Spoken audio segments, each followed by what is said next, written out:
Salam alaikum, chers étudiants, bonjour. Bienvenue dans le troisième chapitre du module CDS, création et développement de start-up. Et le troisième chapitre, l'objectif sera les idées stratégiques et modèles économiques. Cela veut dire que faire des chapitres, comment une start-up, comment est-ce qu'elle peut faire du gain, comment est-ce qu'elle peut capitaliser de la richesse, puisque les les startups sont un modèle économique un peu récent, la manière de capitaliser le modèle économique va être un petit peu différent de ce qui se fait généralement dans les commerces plus classiques. Bon, en réalité, les startups n'ont rien inventé, ils n'ont inventé aucun nouvel modèle économique. Bref, ils vont réutiliser certains modèles étranges dans des contextes plus novateurs.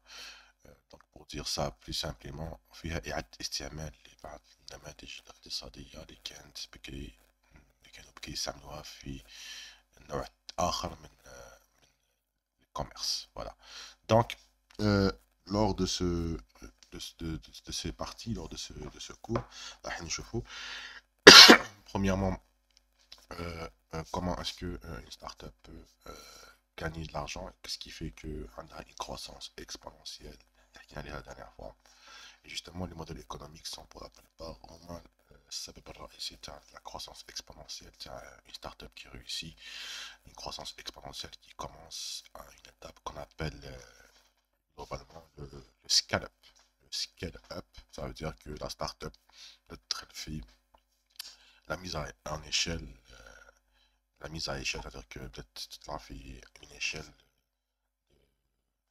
de, de ce prospect qui est supérieur aux échelles classiques. C'est un commerce classique qui est géographiquement localisé à un endroit bien précis. Comme les premiers chapitres, l'une des différences qu'il y a entre un commerce classique et une start-up, surtout une start-up économique qui sont créées pour les e-commerce par en général soit des profils économiques, soit des profils techniciens. La première, l'une des caractéristiques c'est qu'elles ne sont pas géographiquement localisées. Ça veut dire que انت حانوت في حي راك géographiquement localisé راك في مكان جغرافية محدودة، وبالتالي يعني الزبائن تاعك راح يكونوا حول هذه الرقعة الجغرافية المحدودة. دونك الواحد كيفاش نهزو باغ اكزومبل une pharmacie c'est 300 mètres autour de la pharmacie. Une supérette, ça peut aller jusqu'à 500 mètres, 600 mètres. Une grosse supérette, ça peut être jusqu'à 2 km. Un commerce chuya spécialisé qui m'a la pièce mécanique, etc., ça peut aller un peu plus loin. Mais toujours est-il que le commerce tech, quand il est localisé, le commerce classique, quand il est localisé, il va forcément se retrouver avec un nombre de clients restreint la zone géographique que tu couvres, évidemment. هذه أول حاجة.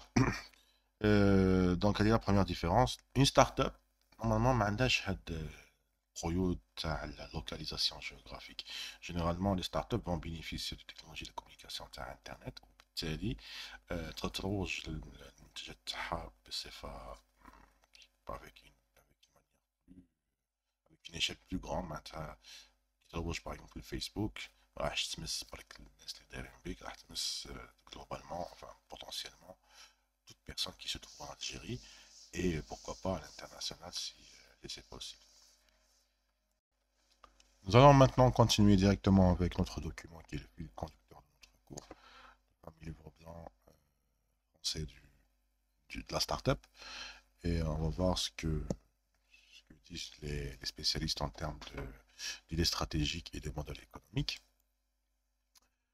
Nombreux sont les créateurs qui vont buter sur la création d'un bon business plan et d'un bon business model, que ce soit sur l'aspect financier, l'aspect marketing ou simplement sur la rédaction. Il leur est parfois difficile de se démarquer de la culture PowerPoint ou même Excel. En effet, un tableau de prévision, de compte d'exploitation ne fait pas un bon business model pour autant. Une startup se donne des objectifs de croissance forte et de profitabilité à terme. Sa stratégie, ce sont les grandes pistes permettant d'atteindre ces objectifs. Parmi ces pistes, on trouve bien entendu le modèle économique de la société, qui paye quoi et combien au regard du coût du produit ou du service. Mais il y a un tas d'autres considérations, comme le modèle de distribution et ses différents effets de levier. Dans cette partie, dans ce chapitre, nous allons donc voir ensemble la grande diversité des éléments qui détermineront la stratégie au sens large du terme et le modèle économique de la startup. Là, on va rapidement voir comment une startup fait face à une problématique qui se trouve dans la société ou parce que on peut avoir différents types de modèles B2C, B2B. Directement, lorsqu'on pense startup, on a un réflexe de penser B2C, c'est-à-dire que on pense à des startups qui vont proposer des services ou des biens pour des citoyens lambda, classiques, des clients finaux.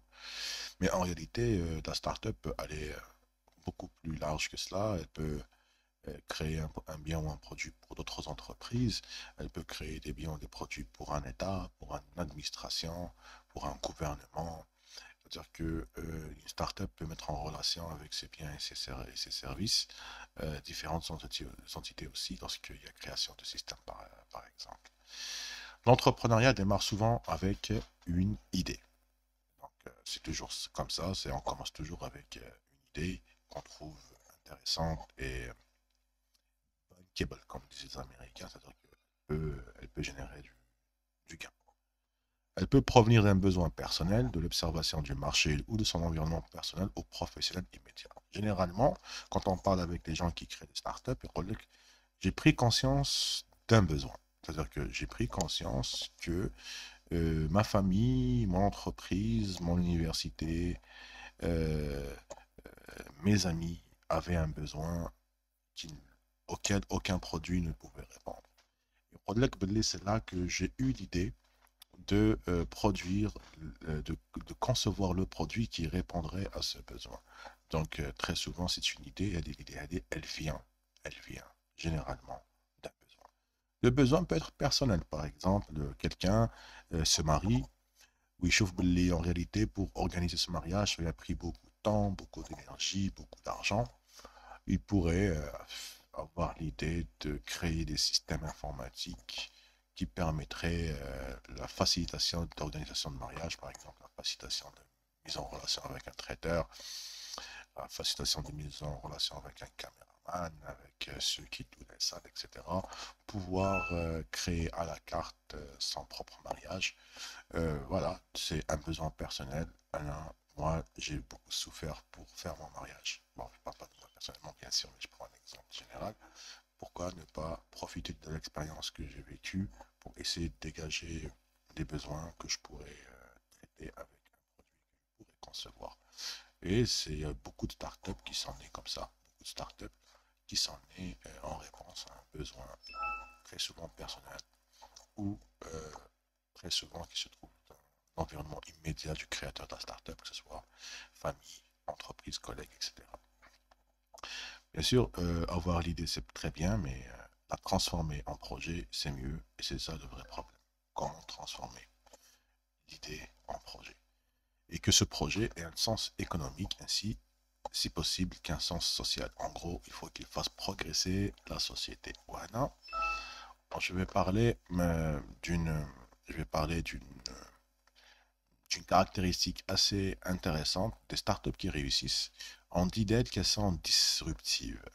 disruptive معناتها باللي السوق كان في وضعية لما دخلت هي ستارت اب هذه السوق تغير تماما. مش معناتها السوق تغير تماما، معناتها la manière de consommer, la manière de proposer le produit lui-même est un changement majeur dans la consommation de ce marché. C'est comme un exemple qui va parler à beaucoup de jeunes, beaucoup d'étudiants qui ont sûrement utilisé un service de VTC en ligne, genre Yassir.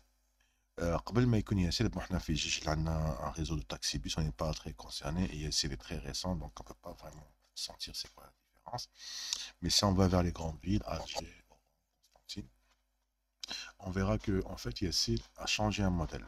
Il y avait le modèle قبل تاع les taxieurs taxi صفر, le taxi jaune. Comment est-ce qu'on consomme le taxi jaune? Tu sors, tu le trottoir, et tu attends avec un peu de chance un taxi foot. si le taxi est vide ou là, il peut te transporter, sinon il va continuer son chemin. Peut-être que le taxieur a fini sa journée, donc il va pas s'arrêter même s'il est vide, etc. Non, avant la venue de Yassil et Uber au niveau international, c'était ça en fait le service de taxi. C'est les taxis jaunes, tu t'arrêtes physiquement localisé, dans une localisation bien précise, géographique bien précise, et tu attends qu'un taxi jaune passe.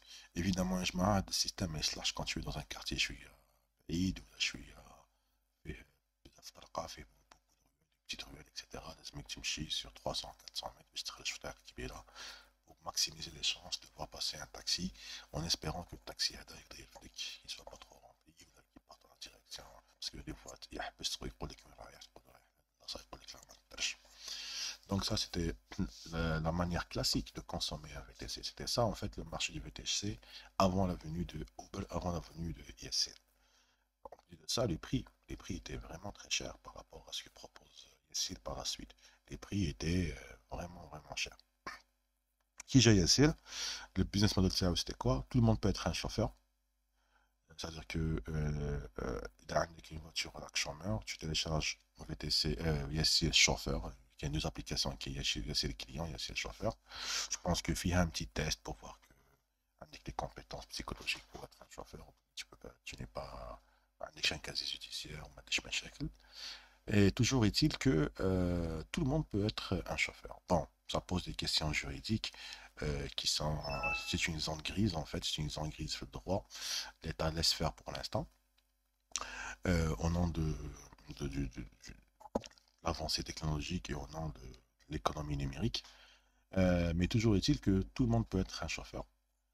Et la demande, enfin l'offre va être grande, c'est-à-dire qu'il y aura beaucoup plus de voitures ISIL que de taxis jaunes.